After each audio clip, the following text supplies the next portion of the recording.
Halo semuanya, bertemu lagi di video pembelajaran jaringan komputer. Di video kali ini kita masih akan belajar terkait bab physical layer.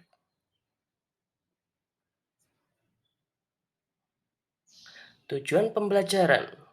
Setelah mempelajari bab ini, mahasiswa diharapkan mampu yang pertama, menjelaskan konsep data, sinyal, dan bandwidth. Yang kedua, menjelaskan transmisi data analog dan digital.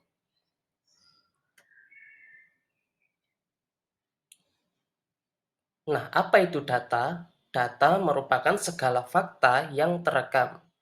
Data terbagi menjadi dua jenis, yakni data analog, seperti suara yang terekam, video yang terekam, dan lain-lain, dan data digital, seperti perangkat digital komputer, yakni SSD, RAM, dan lain-lain.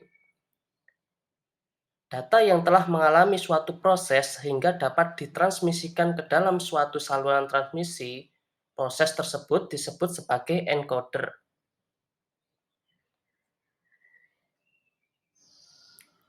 Data rate. Data rate merupakan kecepatan data yang merupakan jumlah data yang ditransmisikan melalui koneksi yang diukur dalam satuan bit per detik atau bps.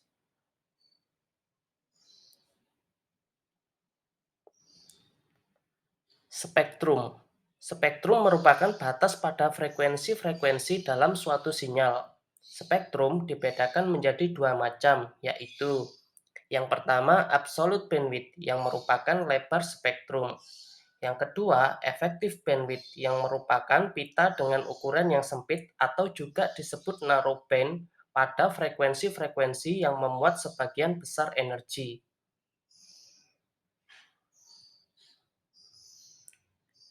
Bandwidth. Bandwidth merupakan jumlah data maksimum yang dapat ditransfer melalui koneksi internet selama periode waktu tertentu yang diukur dalam satuan bit per second atau bit per detik.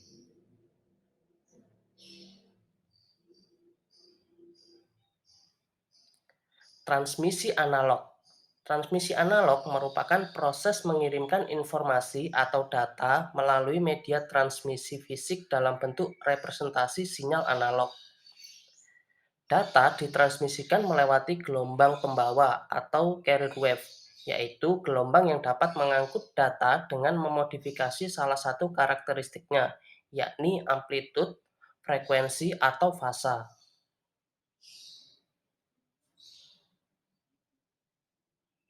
Transmisi analog, data analog.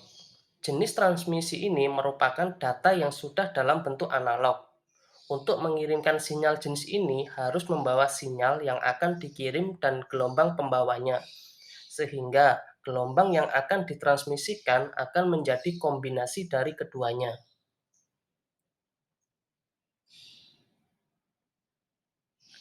Transmisi analog, data digital.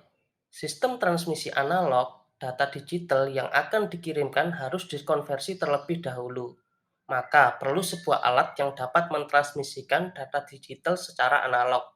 Alat tersebut berupa modem atau modulator demodulator.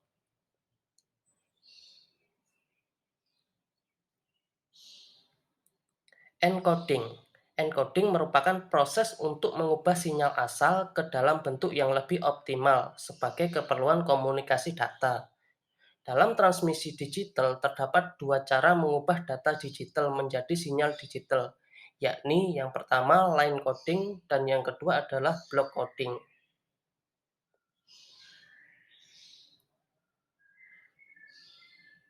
Line coding. Line coding merupakan proses untuk mengubah data digital menjadi sinyal digital. Data digital yang dalam format biner direpresentasikan secara internal sebagai seri 1 dan 0. Terdapat tiga teknik dalam line coding, yaitu yang pertama unipolar, yang kedua polar, dan yang ketiga adalah bipolar.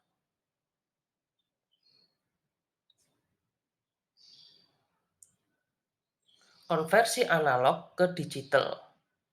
Data analog merupakan aliran data kontinu dalam bentuk gelombang. Untuk mengubah gelombang analog menjadi data digital menggunakan pulse code modulation atau PCM. PCM melibatkan 3 langkah, yaitu yang pertama sampling, yang kedua kuantisasi, yang ketiga encoding.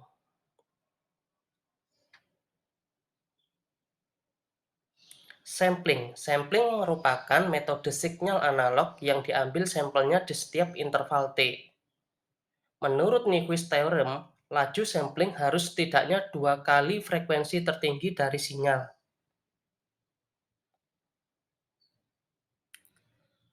Quantization. Quantization merupakan pengambilan sampel dari sinyal analog kontinu menghasilkan bentuk diskrit. Tahapan kuantisasi ini dilakukan antara nilai amplitudo maksimum dan nilai amplitudo minimum.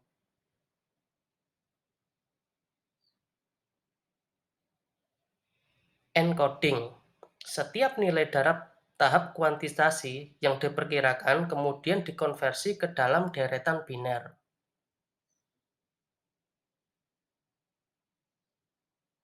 Berikutnya adalah transmisi paralel. Transmisi paralel merupakan transmisi pada sisi pengirim dan penerima terhubung secara paralel. Kedua sistem komputer baik pengirim dan penerima membedakan antara jalur bit 1 dan 0. Kemudian pengirim mengirim semua bit sekaligus di semua link.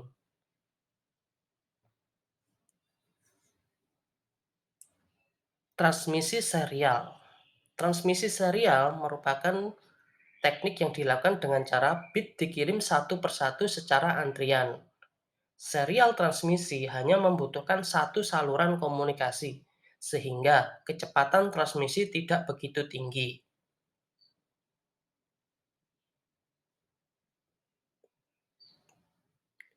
Demikian video pembelajaran di pertemuan kali ini. Terima kasih dan sampai jumpa di video berikutnya.